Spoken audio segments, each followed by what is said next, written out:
ರಾಜ್ಯ ಸರ್ಕಾರದ ಯಾವುದಾದ್ರೂ ಒಂದು ಜನರಲ್ ಸ್ಕೀಮಿಗೆ SCP TSP ಹಣವನ್ನು ಬಳಸಬಹುದಾ? ಒಂದ್ ನಿಮಿಷ ನಾನು ಹೇಳ್ತೀನಿ. ನಾನು ಅರ್ಥ ಮಾಡ್ಕೊಂಡಿದ್ದೇನೆಂದ್ರೆ, ನಾನು ಆಕ್ಟ್ ನೋಡಿದ್ದೀನಿ ಸುನಿಲ್. ನಾನು ಅರ್ಥ ಮಾಡ್ಕೊಂಡಿದ್ದೇನೆಂದ್ರೆ, ನೀವು ಗೃಹಲಕ್ಷ್ಮಿ, ಒಂದ್ ನಿಮಿಷ ಸರ್, ಗೃಹಲಕ್ಷ್ಮಿ ಯೋಜನೆ ನನ್ನ ಮನೆಯವರಿಗೂ 2,000 ಸಿಕ್ಕಿ SC ನವರಿಗೂ 2,000 ಸಿಕ್ಕರೆ ಏನ್ ಲಾಭ ಏನಿದೆ? ಜನರಲ್ ಸ್ಕೀಮ್ ನೀವು SC ಅವರಿಗೆ 3,000 ಕೊಟ್ಟು ನಾನು ಒಪ್ಕೋತಿದ್ದೆ. ಅಂಡರ್ಸ್ಟೂಡ್.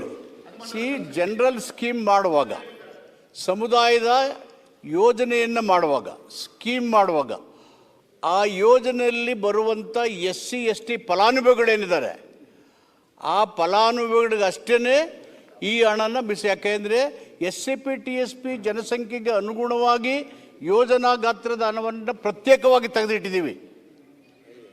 ಸೊ ಈ ಹಣನ ಅಲ್ಲಿಗೆ ಬಳಸೋದ್ರಿಂದ ಇದು ಮಿಸ್ಯೂಸ್ ಆಗಲಿ, ಡೈವರ್ಟ್ ಆಗಲಿ ಅಥವಾ ಅನ್ಯಾಯ ಮಾಡತಕ್ಕಂಥ ಪ್ರಶ್ನೆ ಬರೋದಿಲ್ಲ. Because time and again they raising the issue. But ಈಗ ನೀವು ಬೇರೆ ಬೇರೆ ರಾಜ್ಯಗಳಲ್ಲಿ ಈ ಕಾಯ್ದೆ ಇಲ್ಲ, ಇಷ್ಟು ಹಣ ಕೊಡೋದು ಇಲ್ಲ.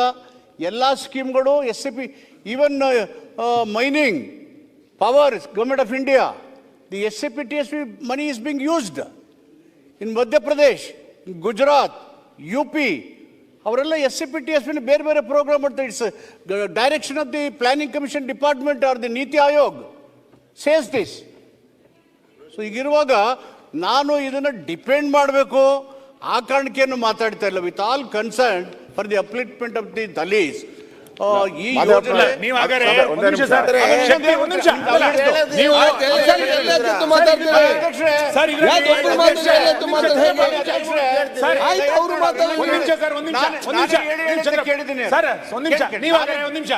ಶಕ್ತಿ ಯೋಜನೆಗೆ 1,500 ಕೋಟಿ ಕೊಟ್ಟಿದಿರಲ್ಲ, ಯಾವ SCಗಳಿಗೆ ಕೊಟ್ಟಿದ್ದೀರಿ ಅಂತ ಪಟ್ಟಿ ಕೊಡಿ. ಓಕೆ, ಪಟ್ಟಿ ಕೊಡಿ. ಯಾಕೆಂದ್ರೆ ಆ ಕುಟುಂಬಕ್ಕೆ, ಆ ಸಮುದಾಯಕ್ಕೆ ಕೊಟ್ಟಿದ್ದೀರಿ ಅಂತ ನೀವು ಮಾನ್ಯ ಸಚಿವರು ಏನ್ ಹೇಳ್ತಾ ಇದ್ದಾರೆ? ನೀವೇನ್ ಹೇಳಿದ್ರಿ? ಕುಟುಂಬಕ್ಕೆ, ಸಮುದಾಯಗಳಿಗೆ ನಾನು ಡಿಮ್ಯಾಂಡ್ ಮಾಡ್ತಾ ಇದ್ದೀನಿ ಸದನದಲ್ಲಿ, ಶಕ್ತಿ ಯೋಜನೆಗೆ 1,500 ಕೊಟ್ಟಿದ್ದೀರಿ ಅಂದ್ರೆ ಆ ಪಟ್ಟಿ ಕೊಡಿ ನಮ್ಗೆ. ನಿಮ್ಮ ಆತ್ಮಸಾಕ್ಷಿ ಒಪ್ಪುತ್ತಾ ಹೇಳಿ. ನೀವು ಸುಮ್ಮನೆ ಪ್ರಶ್ನೋತ್ತರಕ್ಕೆ ಉತ್ತರ ಕೊಡಬೇಡಿ. ನಿಮ್ಮ ಆತ್ಮಸಾಕ್ಷಿ ಒಪ್ಪುತ್ತಾ ಹೇಳಿ. ಮಾನ್ಯ ವಿರೋಧ ಪಕ್ಷದ ನಾಯಕರು ಸಲಹೆ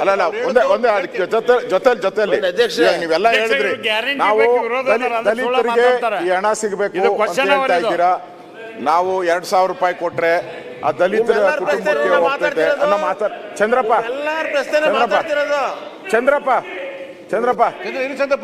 ಕೂತ್ಕೊಳ್ಳಿ ಸರ್. ಈಗ ದಲಿತರು ನೀವು ಈ ಹಣನ ದುರುಪಯೋಗ ಮಾಡಿದ್ದೀರಾ ಅಂತ ನಾವು ಆಪಾದನೆ ಮಾಡಿದ್ದೀರಿ. ಆಯಿತು, ನೀವು ಅದು ಕ್ಲಾರಿಫಿಕೇಶನ್ ಕೊಟ್ಟಿದ್ರಾ? ಇಲ್ಲ, ನಾವು ಹಣನ ದಲಿತರಿಗೆ 2,000 ರೂಪಾಯಿ ಏನು ಕೊಟ್ರಿ, ಅಲ್ಲಿ ಒಕ್ಕಲಿಗರಿಗೂ 2,000 ಕೊಟ್ಟಿದ್ದೀರಿ, ದಲಿತರಿಗೂ 2,000 ಕೊಟ್ಟಿದ್ದೀರಿ ಅಂತ ಏನು ಸಬೂಬು ಹೇಳ್ತೀರಾ?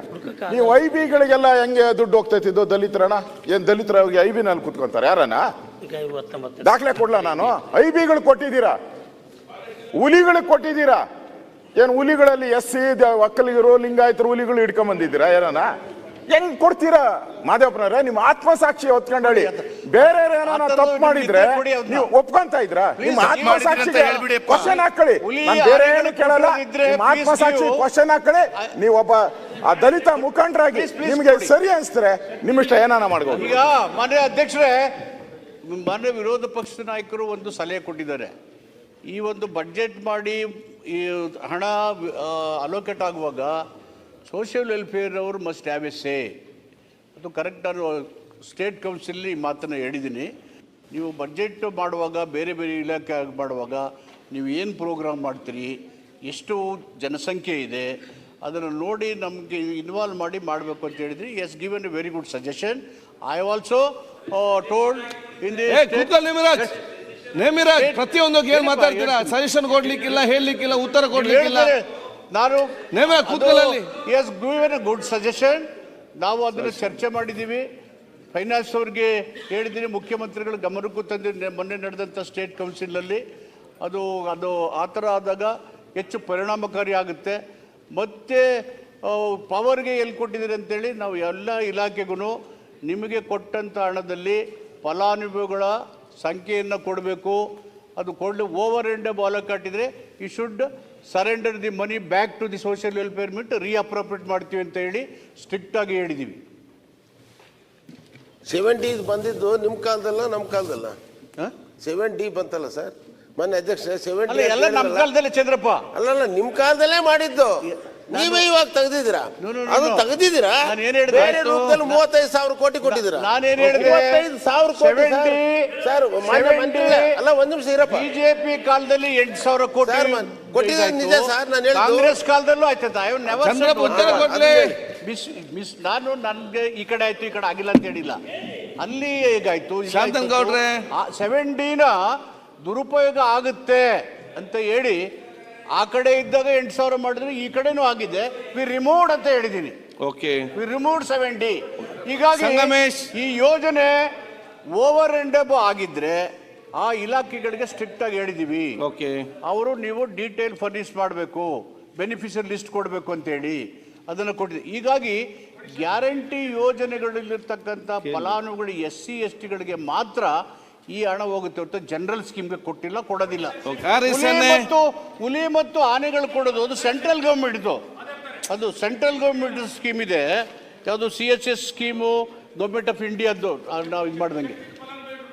ಅದೇ ಹೇಳಿದೆ, ಅದು ಫಲಾನುಭವಿ ಕೊಟ್ಟರೆ ನಾನು ಇಲಾಖೆಗೆ ಸ್ಟ್ರಿಕ್ಟ್ ಆಗಿ ಹೇಳಿದ್ದೀನಿ to furnish the detail. You are correct, they have not furnished. I have told them strictly in the nodal agency meeting as well in the state council meeting to furnish all those details. Every department should furnish. It is their founded duty. ಅಲ್ಲ, ಶಕ್ತಿ ಯೋಜನೆ ಫಲಾನುಭವಿಗಳ ಪಟ್ಟಿ ಕೊಡ್ಲಿಲ್ಲ ಅಂದ್ರೆ ಅವ್ರ ಮೇಲೆ action ತಗೋತೀರಾ? ಶಕ್ತಿ ಯೋಜನೆಯ ಫಲಾನುಭವಿಗಳ ಪಟ್ಟಿಯನ್ನು ಕೊಡ್ಲಿಲ್ಲ ಅಂದ್ರೆ ಅವ್ರ ಮೇಲೆ ಆಕ್ಷನ್ ತಗೋತೀರಾ? ನೀವು ಕಮಿಟ್ ಮಾಡಿ ಸರ್. The act itself ಅದು ಮಾಡ್ತಿದ್ದು ನೀವು ಬಸ್ಸಲ್ಲಿ ಓಡಾಡಿರೋರ್ ಪಟ್ಟಿ ಕೊಡ್ಬೇಕು ಅಂತ ಹೇಳಿ ಕೊಡ್ಲಿಲ್ಲ ಅಂದ್ರೆ ಸರಿ ಉಂಟಾ ಇಲ್ಲ the very act itself I will invoke penal class. The very act itself provides penal class. I will invoke penal class. Okay. ಅಲ್ಲ ಅಧ್ಯಕ್ಷರೇ, ಮಹಾದೇವಪ್ಪನವರು ಡಾಕ್ಟರ್ HC ಮಹಾದೇವಪ್ಪನವರು, ಓಕೆ, ಡಾಕ್ಟರ್ HC ಮಹಾದೇವಪ್ಪ ಅವರು ಇವತ್ತು ಅಡ್ವೊಕೇಟ್ ಆಗಿ ಕೆಲಸ ಮಾಡ್ತಾರೆ. Okay, but you are advocating a wrong cause. ಈಗ ಜನಾರ್ದನ್ ರೆಡ್ಡಿ ಅವರೇ, ನಿಮ್ಮ ಆತ್ಮಸಾಕ್ಷಿ ಒಪ್ಪೋದಿರೋ ಕೆಲಸನ ಅಡ್ವೊಕೇಟ್ ಮಾಡ್ತಾ ಇದ್ದೀರಾ. You are defending a very hopeless case. ಈಗ ಸಾಕ್ಷಿಗೆ ವಿರೋಧ ಆಗಿದೆ ಅಂದ್ರೆ ನಾನು ಇಲ್ಲಿ ಕೂತ್ಕೊಳ್ಳೋದೇ ಇಲ್ಲ. ಓಕೆ, ನಾನು ಹೇಳಿದ್ದೇನೆಂದ್ರೆ ಸರ್, ಈಗ ಹಿರಿಯ ಸಚಿವರಿದ್ದಾರೆ, ಇವತ್ತು ಹಾಸ್ಟೆಲ್ ಹುಡುಗರಿಗೆ ಅವ್ರಿಗೆ ಊಟ ತಿಂಡಿಗೆ ದುಡ್ಡು ಕೊಡೋಕೆ ಇವ್ರ ಹತ್ರ ಇಲ್ಲ ಸರ್. ಓಕೆ, 42,000 ಕೋಟಿ ಕೊಟ್ಟಿದ್ದೀವಿ ಅಂತ ಹೇಳ್ತಾರೆ. ಅವರು 3 ತಿಂಗಳಾದ್ರೂ 4 ತಿಂಗಳಾದ್ರೂ ಅವ್ರಿಗೆ ಹಾಸ್ಟೆಲ್ ಬಿಲ್ ಕೊಡೋಕ್ಕಾಗಿಲ್ಲ, ತರಕಾರಿ ತರಕ್ಕೆ ದುಡ್ಡಿಲ್ಲ ಸರ್. ಅದು ನೋಡಿ ಏನಂತ ಹೇಳಿ ಸಚಿವರೇ. ನಾನೇನು ಹೇಳ್ತೀನಿ, 42,000 ಕೋಟಿ ಹೆಸರಿಗೆ ಹೇಳೋದು, ಆ ಮಕ್ಕಳಿಗೆ ಊಟಕ್ಕೆ ಹಾಕಲ್ದಂತ ಪರಿಸ್ಥಿತಿ ಬಂದ್ರೆ ಪ್ರಶ್ನೆ ಕರೆಕ್ಟ್ ಇದೆ, ಪ್ರಶ್ನೆ ಸರಿ ಇದೆ, ಕೇಳುವ ಏನಂತ. ಚಂದ್ರಪ್ಪಂದು ಕಾಳಜಿ ಇದೆ, ಈಸ್ ಹೈಲಿ ಕಮಿಟೆಡ್. ಓಕೆ, ನಮ್ಮ ಜೊತೆಗೆ ಇದ್ರು, ಕಮಿಟಿಲಿ ಹೆಚ್ಚು ಪರಿಣಾಮಕಾರಿಯಾಗಿ ಅವರು ಕೆಲಸ ಮಾಡಿದ್ದಾರೆ. ಅವ್ರ ಕಾಳಜಿ ಏನಿದೆ, take out all this 42,000 crores, operate through single window agency. In 10-15 years of time ನಾವು ಪಾವರ್ಟಿ ಎಲಿಮಿನೇಟ್ ಮಾಡಿ ಇವರಿಗೆಲ್ಲ ಶಕ್ತಿ ತುಂಬೋದು ಅನ್ನೋದು ಅವರ ಮನಸ್ಸಿನ ಅಂತರಾಳದ ಕಮಿಟೆಡ್ ಫೀಲಿಂಗ್ಸ್. ಸೋ ಮಚ್ ನಮಗೆಲ್ಲರೂ ಅದೇ ಇದೆ. ಬಟ್ ಬೇರೆ ಬೇರೆ ಇಲಾಖೆ ಅಂತಕ್ಕಂಥ ಯೋಜನೆಗಳು ನಡಿಬೇಕಲ್ಲ, ಇದನ್ನು ಗಮನದಲ್ಲಿ ಇಟ್ಕೊಂಡು ಆ ಇಲಾಖೆಗಳು ನಡಿಬೇಕು, ಇಲ್ಲಿ ಕೆಲಸ ನಡಬೇಕು. ತೀರಾ ಕೊಡೋಕ್ಕಾಗಲ್ಲ ಊಟ, ಆ ಥರ ಪರಿಸ್ಥಿತಿ ಇಲ್ಲ. But you should take this money, use it properly and see that the people are strengthen. ನಾನು 86 kg ಇದ್ದವಳು 71 kg ಬಂದಿದ್ದೀನಿ. ವಯಸ್ಸಾದ್ಮೇಲೆ ಸ್ಮಾರ್ಟ್ ಆಗಿ ಕಾಣ್ತೀರಾ ಅಂದ್ರೆ ಜಿನ್ನಿ. 126 kg ವೇಟ್ ಇದ್ದು ನಾವು ಈಗ 114 kg ಲೆಕ್ಕ ಬಂದಿದ್ದೀವಿ. ಯಾವುದೇ ಸೈಡ್ ಎಫೆಕ್ಟ್ ಆಗಿಲ್ಲ. 84ರಿಂದ 50 kg ಬಂದೆ, ಆಮೇಲೆ ಸಣ್ಣಗೆ ಫಿಟ್ ಆಗಿದ್ದೀನಿ. ಅದಕ್ಕೆ ನಾನು ಯೂಸ್ ಮಾಡ್ತಾ ಇರೋದು ಜೀನಿ ಸ್ಲಿಮ್.